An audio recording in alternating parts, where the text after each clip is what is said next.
I began my scholarship and studies in architecture as I was an art student before going in to do a PhD, but I went to do a PhD because I wanted to write books and do studies. And the longer I've spent in architecture schools, the more I realize that the nature of our practices is actually something that I took as the object of my study. So the book that Rob brought was the first part of that. But the City Lab adventure and my urban humanities work are new kinds of practices that I'm actually putting myself in the situation that I think I've expected of my students for 2 decades now. And that is that we turn our ideas into some kind of actionable set of projective and speculative notions about the future. So that's what I want to talk to you about a little bit tonight, and in particular about what I've called architecture's metropolitan desire. So what I'm saying is that all that I'm talking about is not abstract to me. I'm completely implicated in everything I'm talking about. So this is not a critical kind of evaluation. It's actually an exploration from the inside of what it means to, as a person trained in architecture, now be absolutely possessed by urbanism, and looking then at our own profession and discipline, how that's, I'm not alone in this. And I'll tell you that I think the long history of architecture's intrigue with the city, which I'm setting up as a kind of seduction process, is one that deserves more scrutiny. So why should I be thinking about that now? Why is it that we could look to examine this relationship between architecture and the city, particularly at this moment in time? Well, I find the best information in the world around me. And as I look around at what my colleagues are teaching, at what we're seeing going up around the world, this is what I see. So Tom Main, one of my colleagues and a Pritzker Prize winner, is now working in a sort of concentrated way in what he calls his Now Institute, and he is dedicated to rebuilding Haiti after the earthquake. Not something that you think a formalist architect would automatically engage in, and it's presenting all kinds of new problems for him. For instance, the focus on the toilet and the sewage wasn't really what he was expecting when he went there, but of course that's partly what he has to grapple with in order to think about rebuilding Haiti. Similarly, Masdar, which some of the students were talking about this afternoon, a place where we see perhaps the first vestige of a post-Berlin Wall utopia operating again, that maybe ecology and the environment offers us opportunities to think in a kind of utopian manner. And it's done by an architecture firm. Now that might not seem unusual, but it isn't automatically the natural solution to look for an entire city plan from an architecture firm like Foster's. We know that that has not exactly played out the way it was expected to, but the desire on the part of the architect to make an entire city with all its systems is embedded in the Masdar plan. And then if that's not enough, we see John Jurdy operating globally, making giant pieces of cities that have mixed-use components, public components, private components. This particular 7.5-acre site in Istanbul has 255,000 square meters of built area. So those are all, in my mind, representations of architecture's urban desire. It's not just in practice, however. I can hear my voice kind of bursting out. Put it someplace else. Is it kind of irritating? I can't tell a thing from my necklace. Here. How's that? Is that still projecting? Yes? No? People in the back say yes and people in the front say no. Okay. All right. Thank you. So along with practice, we can see the same kind of interest from architects in urbanism, in museum exhibitions, and I've just pulled a few out. The earliest one is the Ricky Burdett project from the Venice 2006 Biennale, which was highly controversial. The newest one is on the upper left, which was at the Guggenheim, called the Participatory City, which was a Guggenheim BMW mobile lab that got its exhibit. And the two at the bottom are ones that we know now as kind of seminal exhibitions, one that really marked a change in MoMA's programming for design to look at sea level change and then the housing foreclosure problem. Each of those branching from architecture into the city.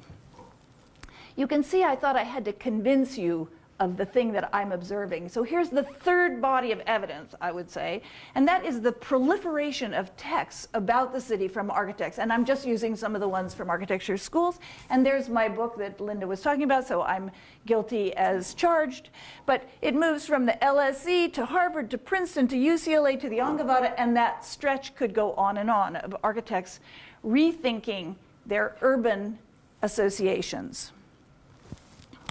And in my own, what I now call my practice, I see that same evolution where I started by looking at architecture firms and how their practice was implicating clients and design and communication and negotiation. I then went to see how those same kinds of interchanges and negotiations happened at an urban scale. That's in the second book that I wrote. And then really my next opus was to start this think tank or research center where we tried practicing some of those same ideas. So it's through that maybe 20-year experience that I would like to share with you tonight a characterization of how I see this interaction between architecture and the city. And the argument really has three pieces. The first is that our connection to urbanism from architecture is completely undisciplined. And by that I mean both like an unruly kid, as well as not following a kind of disciplinary rigor that we expect from other aspects of our architectural thinking. So architectural history is highly disciplined, architectural practice is disciplined. Our connection to the city, architecture's urbanism, is undisciplined.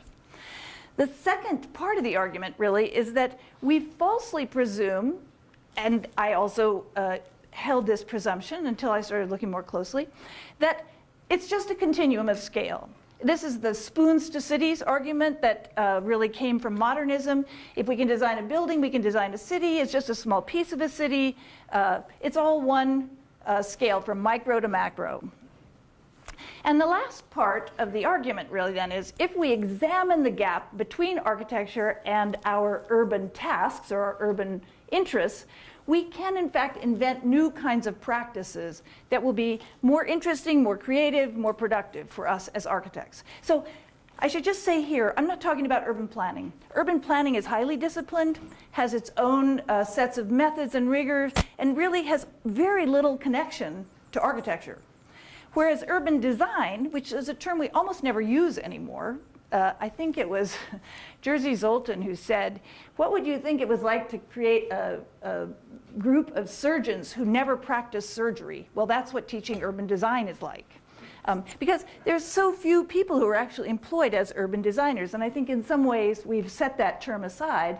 And that's part of what's given architects the means to draw it into their professional ken. So I'm really speaking about architecture's urbanism, not about urban planning's urbanism. All right, so where did this come from? We could probably trace back much further, but at least we should go to the end of the Siam era, when Team 10, the Smithsons, for instance, and Sert, who will come up again later, were reformulating the basic four functions of the modern city and saying that, in fact, there was a continuum at Siam throughout its period of sort of dominating modernist thinking and ideology, argued for the continuum between buildings and cities only as a matter of scale. But that got even further articulated in the late periods of Siam by the Smithsons, who saw that this house, street, district, city was not just a scalar and material kind of evolution, but also one of human association. So the continuum notion applied to the cultural scene within our buildings to cities as well. We moved from the house as a nuclear family to the neighborhood with a set of families, to the district where, like families met, to the city where we all, as a whole bunch of districts and streets and houses were in a collective. And it's almost so natural or organic a notion that we hardly called it into question.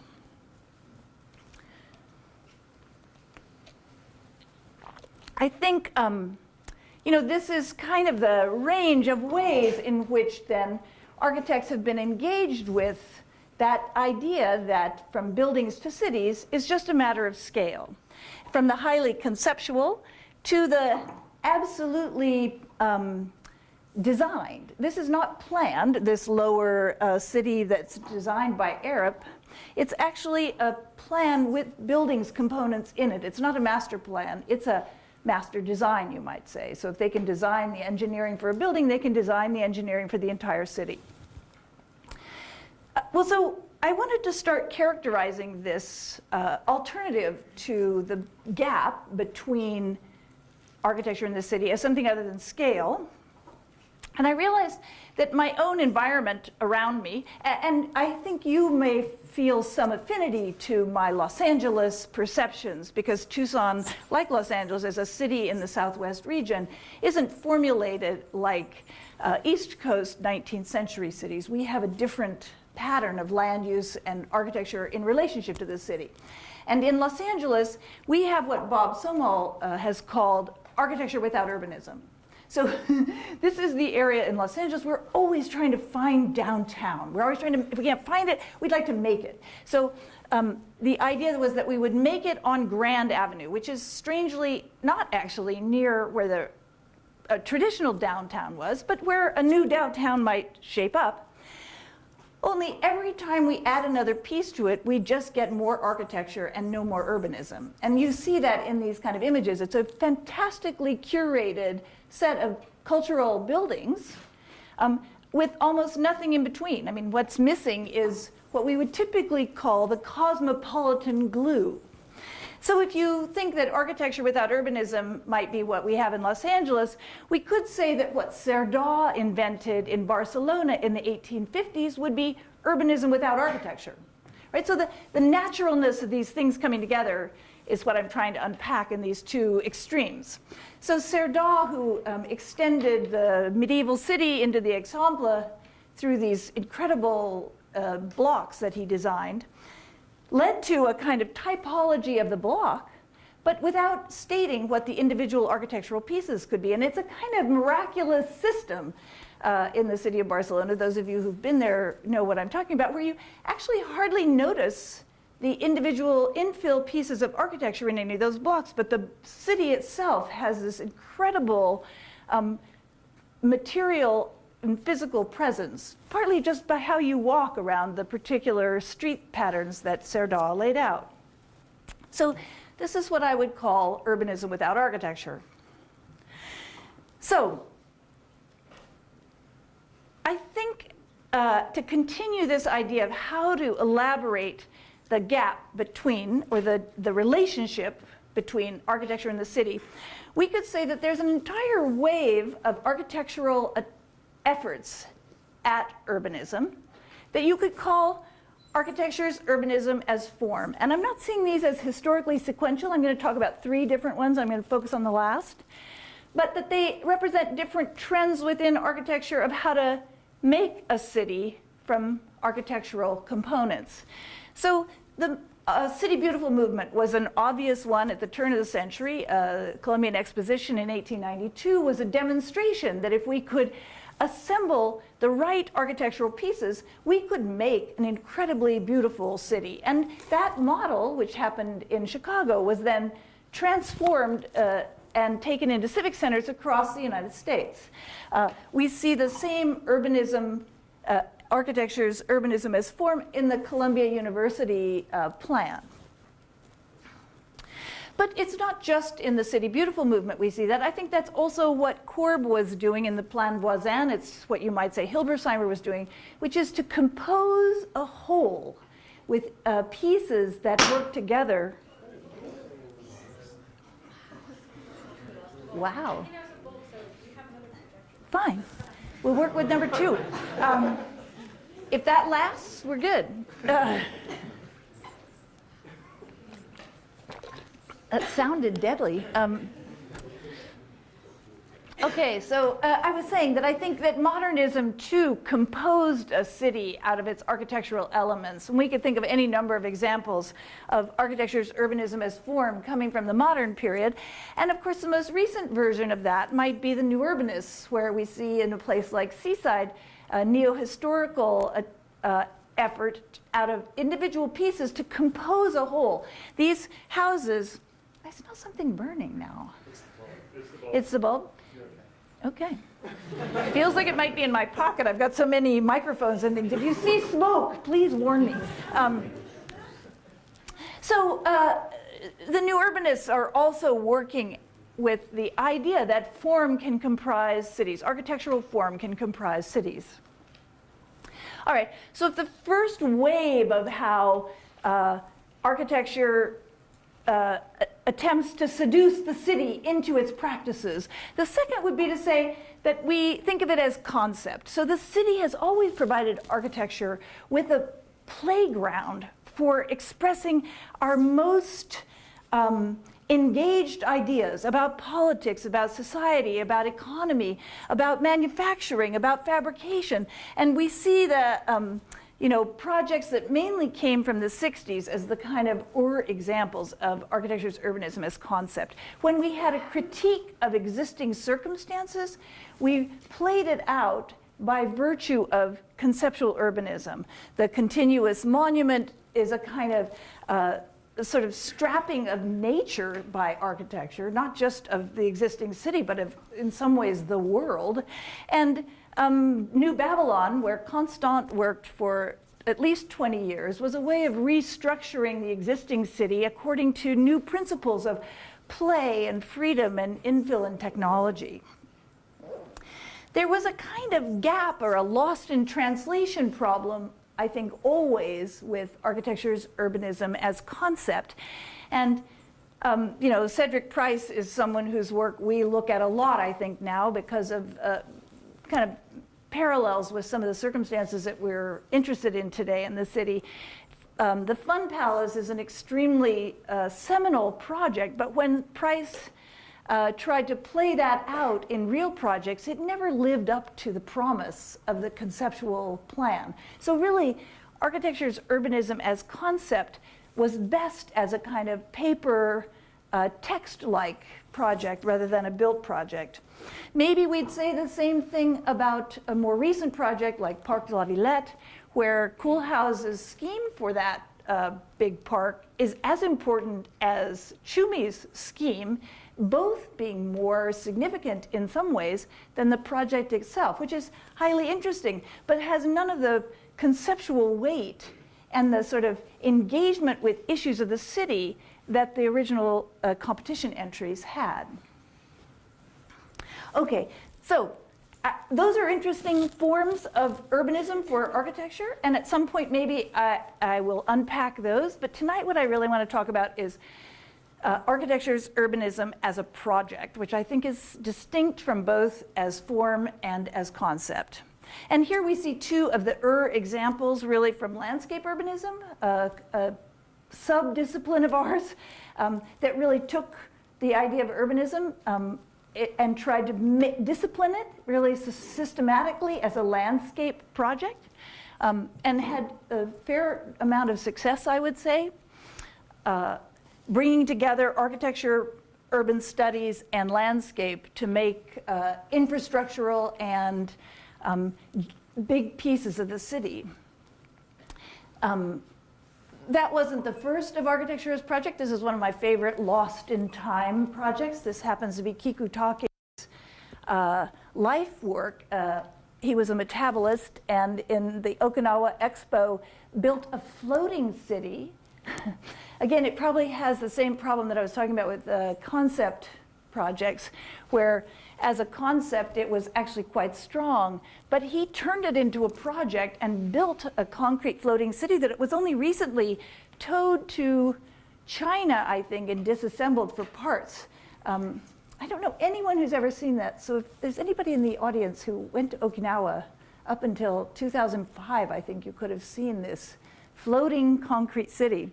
In any case, it was a whole city built into a single project, floated to an exposition a place where many times architects played out our architectural fantasies, and then stayed in place to live through a tsunami and various other effects of the Japanese context.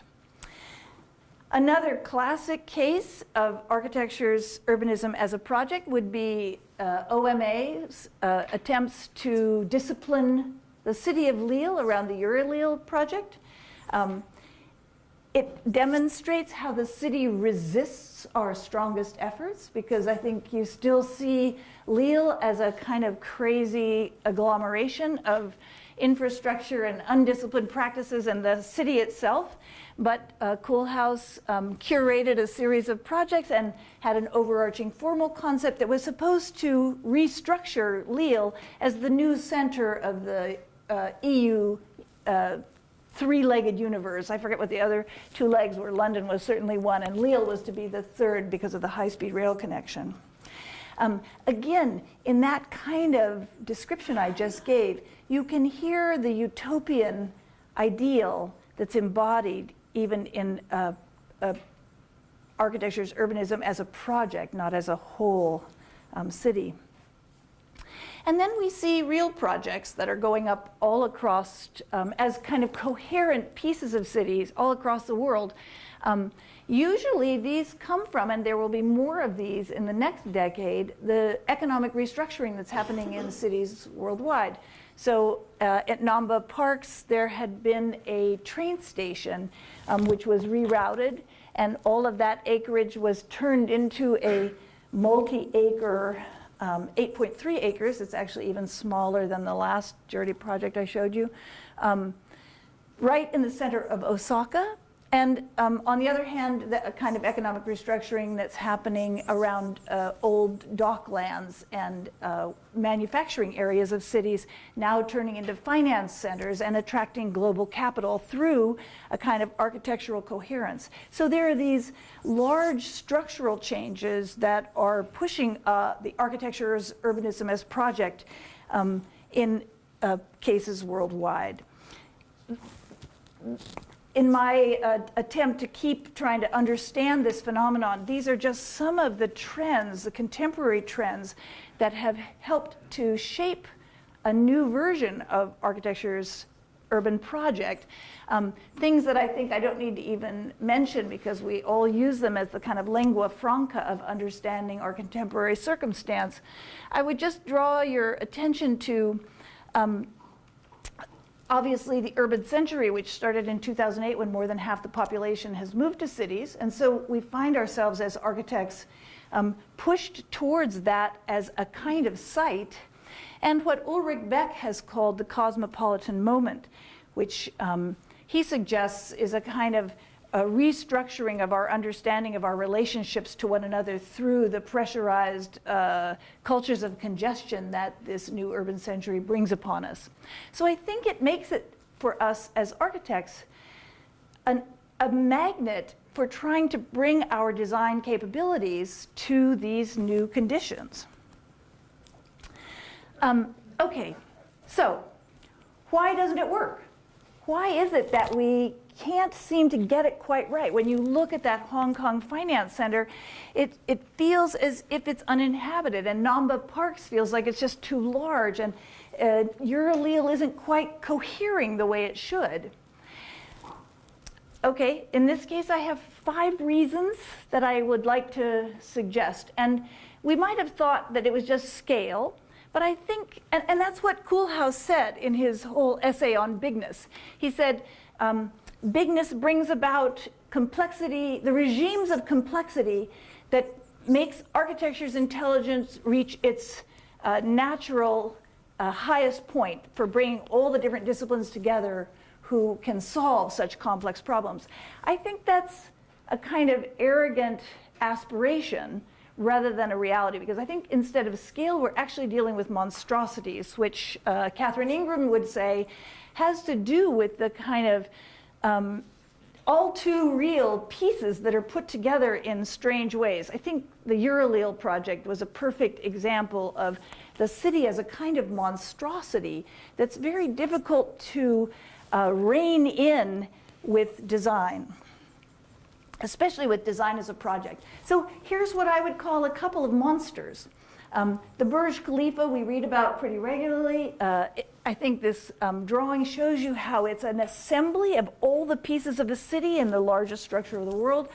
You know, there was a while that there was this rumor going around that the highest mosque in the world was in the Burj Khalifa, but then no one could find it. And then someone would find it and post it online, and they'd say it actually does exist. And then the Muslim community would get angry and say that it shouldn't be there, and then they'd lose it again. I mean, that could happen in a building.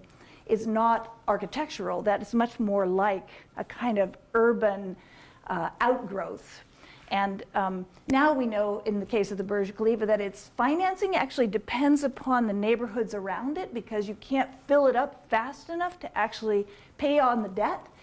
So there are these crazy equations that extend far past an architectural project to make a building like the Burj Khalifa operate. I would say similarly that the master plan for Saadiyat Island is a kind of monstrous project, because in part this is going to roll out. So that's what it's supposed to look like on the top. And it's been curated like Lille with an amazing array of architects that will build these landmark buildings that somehow will get filled in with Abu Dhabi urbanism. But really what's happening is just what you see on the lower slide on the left, a kind of sand pit with foundations that sometime in the next 20 years may become something like what the plan had in mind, but certainly not what that image will be. What the sort of growth will be out of its own DNA as that evolves, like a kind of Frankenstein entity. Okay. The second would be the problem of omniscience. So this is sometimes thought of as our problem with totalities, that we need to know everything. We must be omniscient in order to operate. The Masdar problem. We need to know about transit. We need to know about oil. We need to know about weather. We need to know about jobs. And so on, ad infinitum. And the idea that we could actually bring all that together was, of course, the underlying assumption when Josette Louise Sert started the first urban design school at Harvard in the mid-50s, that it was just a simple matter of linking these together, and we would have it all. And it would be architects who would be at the head of it. I must say, I find that there are practices now that are really astounding.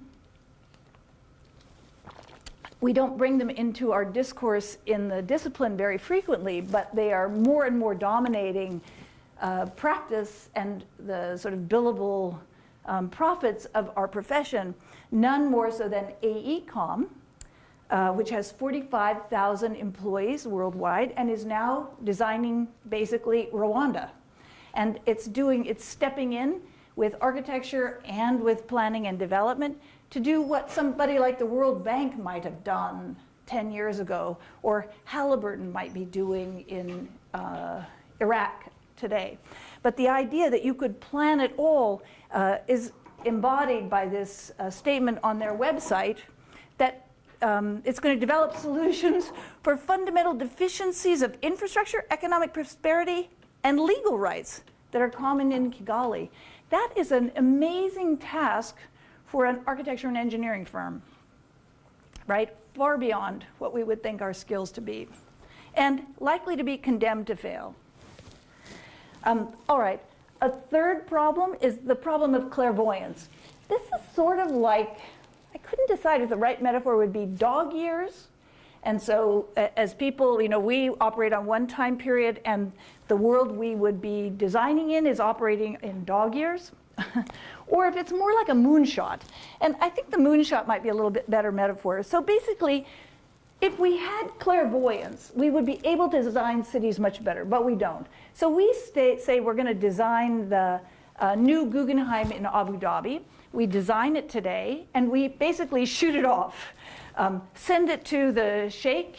It goes into the Abu Dhabi planning system, and we hope that by the time construction starts, it's at the moon, basically, that all the pieces are in place for the thing that we had planned to land. But of course, we have no way of knowing that because politics change, economies change.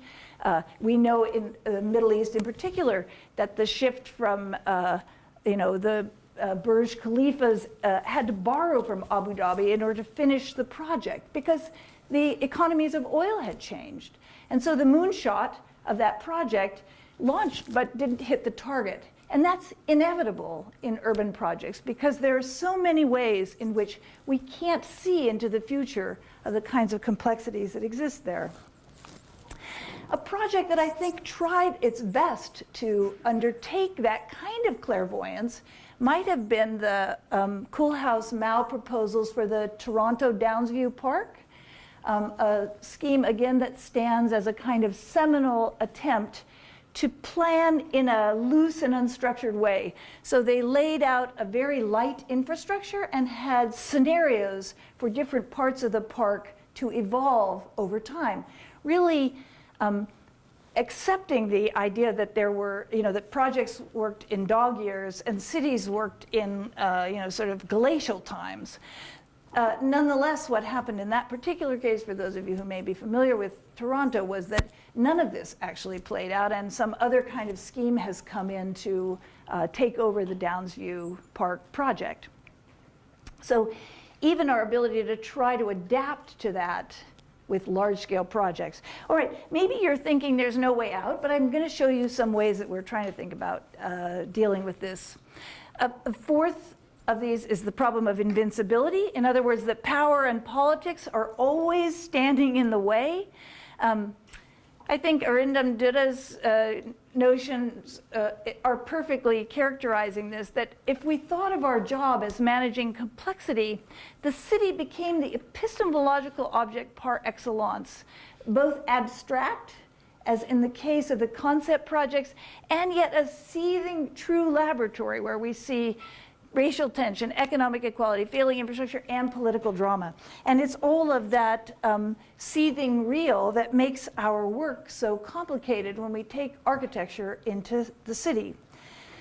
The example that we're reading about now pretty frequently is what some people call Zaha's bicycle helmet for the 2020 Olympics.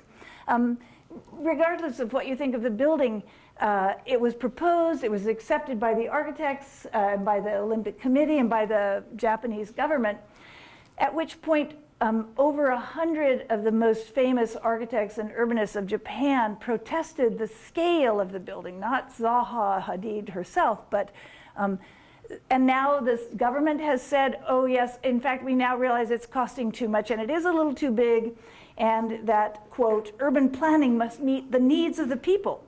So it will be scaled back in some way, we don't know how, but the idea that even someone as powerful as an architect as Zaha Hadid, and in such a case as the Olympics, where usually those kind of exposition buildings get imposed without much political debate, even there, architecture's not invincible. And the last is one that we might typically think of as a problem of representation and how we think about our ideas about the city. But I would think it's better put as a problem of transliteration, that changing from graphic and diagrammatic representation to built form, particularly the built form of the city that changes over time and engages all these different political arenas, means that we're always kind of missing our mark in terms of how we're communicating our ideas. We take orthographic drawings from architecture and apply them to the city, and they're not really up to the task. Someone said to me once that they thought Hugh Ferris, who did the zoning ordinance of 1916 for New York, was the last person to actually invent a new urban form of representation. We see how representation changes the way we think about things. It's not just that it describes it differently. James Corner would say it actually makes new consequences based on how we map, and I'm particularly interested in mapping now, the world. but I'm using that more metaphorically at this point. When Bucky Fuller did the Dymaxion map and showed the Arctic as the bridge between all of the basic land masses in the world, it reshaped our political thinking, or it was intended to reshape the kind of global Cold War politics that was evolving in the 40s. And when the artist R.M. Barthol puts down the marker, the teardrop of where Arles is according to Google Earth, right? So when you say Tucson, it puts that red pin someplace. And it's not exactly clear what the algorithm is for that, and that algorithm changes periodically. So Barthol kept moving this point around the city of Arles in France to show people where their town was, which is an interesting transliteration, right? Because we now think about our cities in terms of Google Earth, which is now affecting how we think of the world outside of us. And the artist action was showing that very transliteration problem.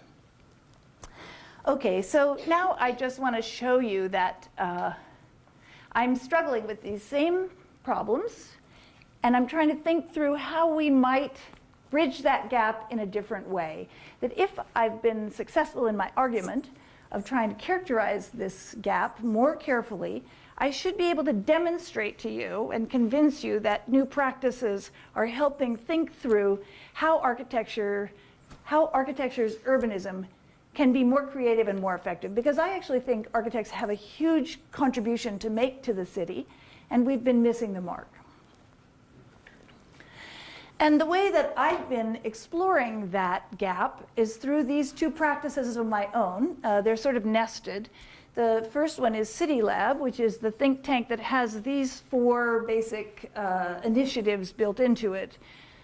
Post-suburban city, rethinking green, urban sensing, and new infrastructures.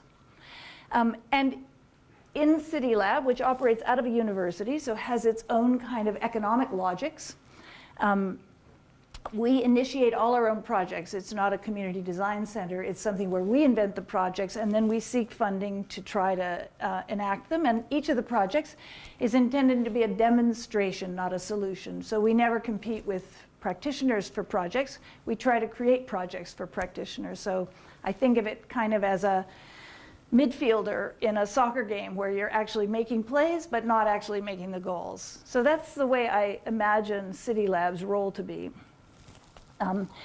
City Lab, as Linda mentioned, just recently was awarded a very large project, which is actually an academic practice called the Urban Humanities Initiative. And its goals are to bring together the humanities, architecture, and urban studies to study and make more humane cities. We're looking at Pacific Rim megacities, starting with Los Angeles and Tokyo, methods of interdisciplinarity, and most importantly, we're trying to bridge between historical understandings and speculative projects. And that tests both the architects and the humanists in our group, because the architects are less likely to really deploy history effectively, and the humanists are very unlikely to speculate based on their historical interpretation. And that's caused some very interesting studies of the city and actions within the city. Both of these, though, are based on this notion that the sociologist or philosopher of sociology, Pierre Bourdieu, would say that practical knowledge has its own logics, a kind of working knowledge model for how we think through this relationship between architecture and the city.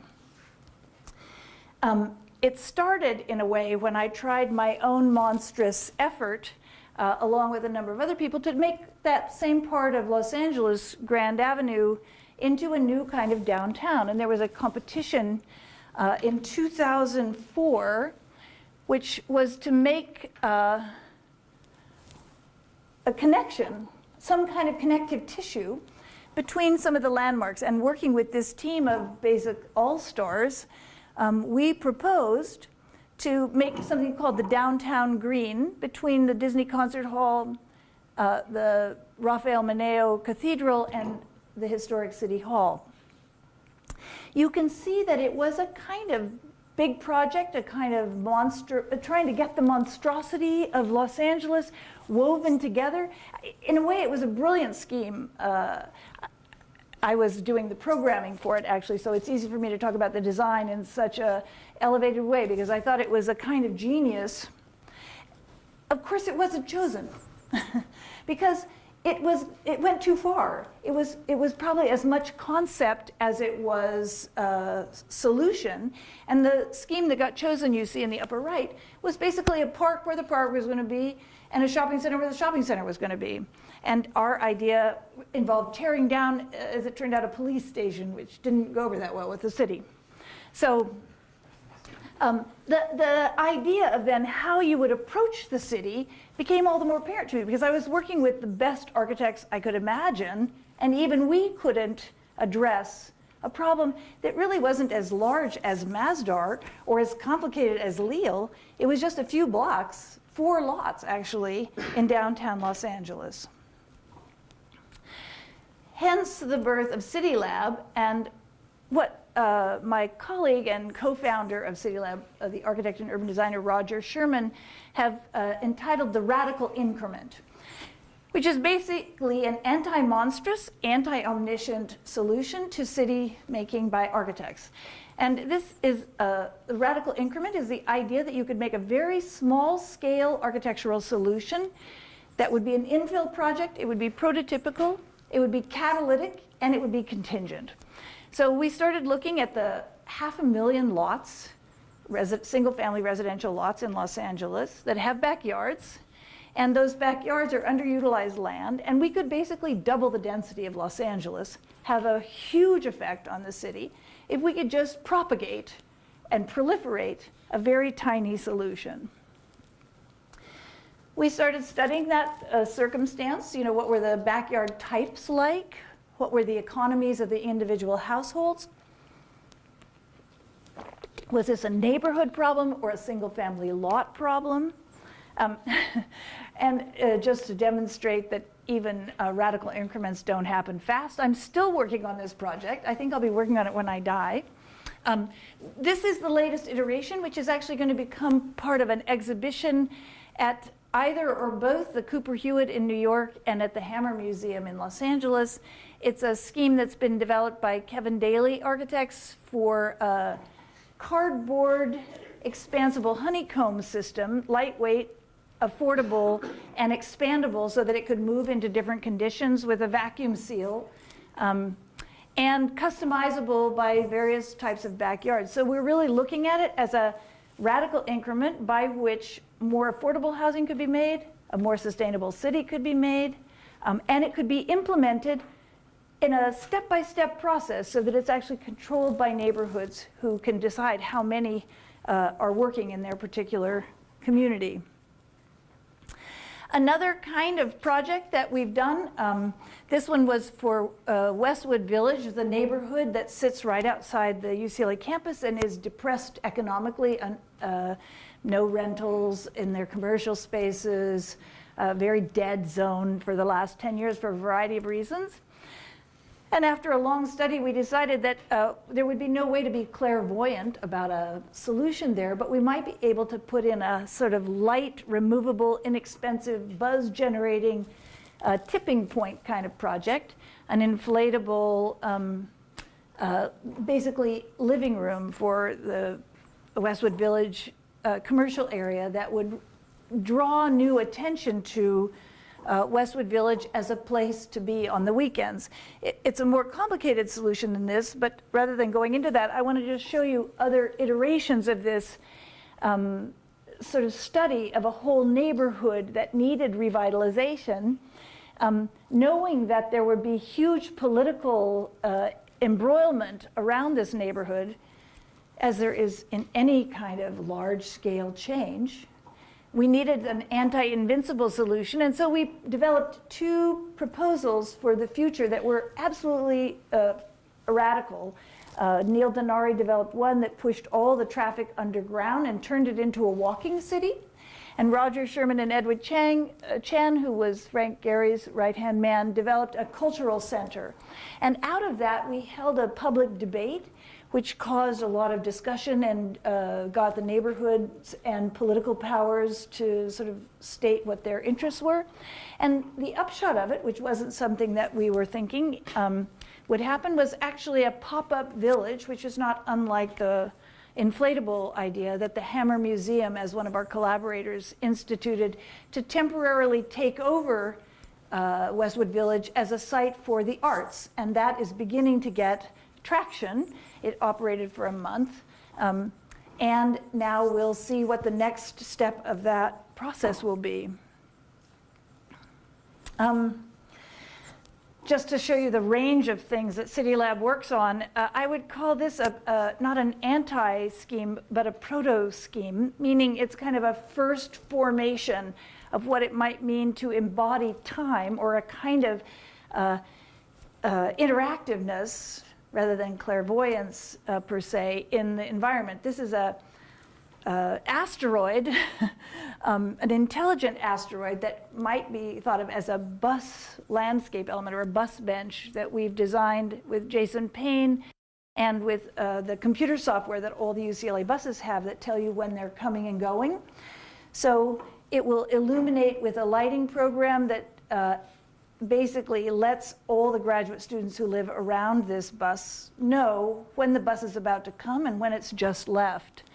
So the possibility of actually building an environment with smart technologies that change with time is partly what's a morsel embedded in this little urban intervention.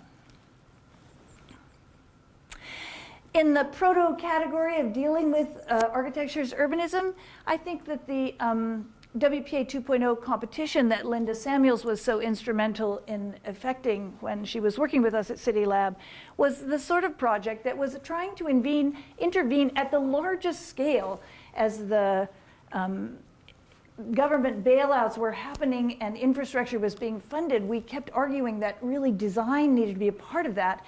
It wasn't as if we were going to be able to change the EPA or the DOT or any of the agencies to hire more architects, but we thought if we could demonstrate new imaginative ways to think about infrastructure, we might inspire a political process that would show that architecture and design could be part of this process. And we took 400 schemes that were sent in to a design competition to Washington, D.C., where we brought together some of the country's strongest and most interesting architects to talk with some of Washington, D.C.'s most important players on the urban scene and the infrastructural scene as an attempt to try to change the way Washington was thinking about infrastructure. I don't think I would say I was successful in that, but a recognition that it was not, that it was a political process was fully embedded in our invention of the design competition as a solution. So I'd just like to show you a couple of other examples now that I think are particularly interesting from CityLab that bridge over to our urban humanities work. And these are specifically having to do with mapping. This is not unlike that project in Arles, and I think it's one of the most interesting projects CityLab has spawned by Michael Piper, Matthew Allen, and Ulysses Byrne for a symposium we organized called Op City, Figuring the Urban, that should say future, not figure, with the University of Toronto. And in it, this team invented a kind of design solution that operates in Google Earth that would also operate as a speculative project for investment. And the idea was that forms of representation would actually also produce design and urban solutions. So it was their idea that out of the monstrosity of Toronto's suburbs, you could identify incoherent pieces of the commercial landscape, string them together literally in their first iteration by painting a kind of red mall that would be visible from the air and thus attract people to it when they saw it in Google Earth, but also then organize as a kind of zoning overlay zone, a specific plan, how you would start to collect parking so that that would begin to operate as a collective, how you might then organize new building lines and building envelopes up to the painted red line. And slowly but surely you would see Toronto as a series of figures rather than suburban sprawls.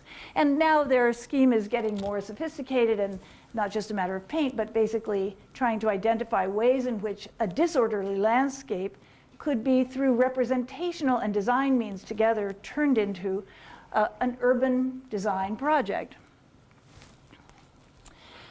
Well, as I said, mapping has become a kind of new obsession for me, largely through our experiments with these cross-disciplinary groups of students. As we're trying to train a new group of practitioners, I think mapping and film are probably the two devices that I think are most productive for exploring an integration of information that's relevant to design and urbanism. So this is just a few examples that came from a summer workshop between this group of planners, architects, and humanists, studying Los Angeles and trying to get at how we might embody history in a Google Earth platform so that you could query and gather more information from it than just what we know now about like where the nearest Starbucks might be. So they began to tell stories about the city, narratives through mapping. Let me see if I can play this one. Try it. Images are everywhere. So this is a study of Shinjuku, a region in Tokyo where we're spending our next 4 months. Urban imagery explodes. A curious thing occurs. Its citizens lose their ability to see. Released from the visual regime, they have evolved new means of perceiving the city. This is all found footage from online. And it's an intended means by which we can look at an area, develop a kind of thesis about its history and its future, and use that as the basis for thinking about speculative projects. And I think that film is so accessible to us as a sort of medium of popular culture, and because of the availability of imagery that's now accessible to us online, we're able to comprise new forms of representation that have not just thickness in terms of layers, but multiple layers of interpretation. So that was just a series of excerpts, kind of a trailer for some of these films. All of those are getting developed, and the medium by which we're going to be communicating these projects with this urban humanities group is really more like conceptual artists and exhibition than in a typical architectural outcome. And frankly, it's an experiment. I don't know whether that's going to be as projective and speculatively productive as I'm hoping, but the short interactions between these very different groups of expertise among students and faculty would indicate to me that the medium is, like McLuhan said, part of the message that we're actually coming to understand our ability to work together around the project of the city through these mediums of mapping and film. So I would just in summary like to say that the Urban Humanities Initiative, which you see here, is a series of projects and actions, a kind of working knowledge, has several key components. That it's a way for us to understand monstrosities. It's a way to interpret history towards speculative ends, in other words, addressing the problem of clairvoyance. And it's becoming a means to study and develop new means of transliteration, always putting theory into practice. Similarly, City Lab, the home of urban humanities, as well as all the other projects I showed you, has taken the city as a project for architecture and tried to leverage more nuanced understandings of architecture's urbanism in order to create a more humane space for our collective life. Thank you.